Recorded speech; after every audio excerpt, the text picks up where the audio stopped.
Breaking news. President Zelenskyy is denying Ukraine targeted Russian President Putin's residence in a drone attack. Russia's foreign minister says no damage or casualties were reported, but their negotiating position will be revised in light of the attempted strike. Zelenskyy calls the claim yet another lie from the Russian Federation. He says it's clear the progress Ukraine is making in peace talks with the U.S. is a failure for Russia because they don't want to end the war.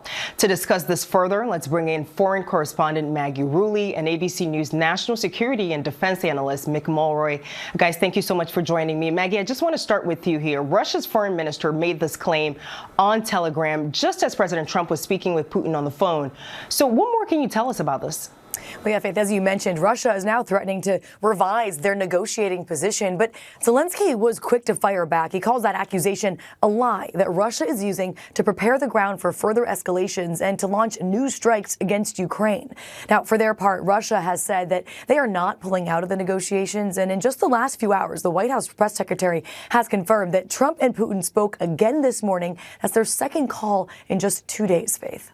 Yeah, and Mick, this comes just after President Trump met with Zelenskyy yesterday in Florida, where Trump said that they may be very close to a peace deal here. Could this actually derail that process?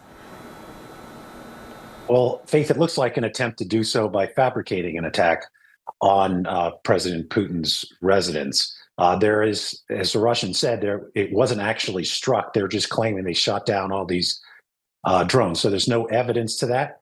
I'd also like to point out that the leader of an army is a valid military target, not just his soldiers. So even if he was targeted, he's the one that started this conflict. He's essentially the commander-in-chief of the Russian army.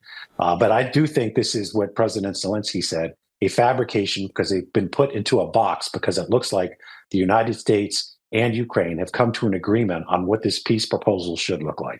And it's so interesting because Russia launched strikes on Kyiv over the weekend. So how would an attempted strike on Putin's residence, if it were true or not, be any different?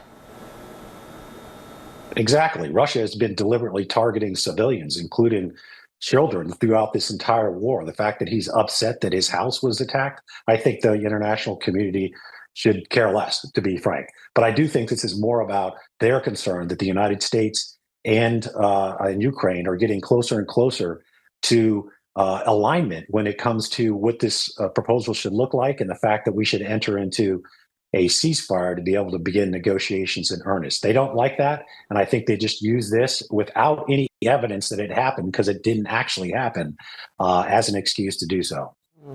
Maggie, meanwhile, President Trump is expected to meet with Israeli Prime Minister Benjamin Netanyahu just within the next hour or so. What are you watching for as this meeting is about to happen?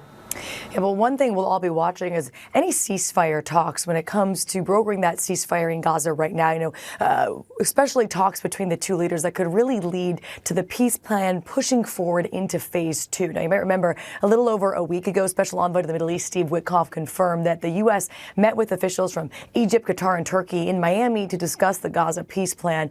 They say they reviewed phase 1 and began preparing for phase 2, saying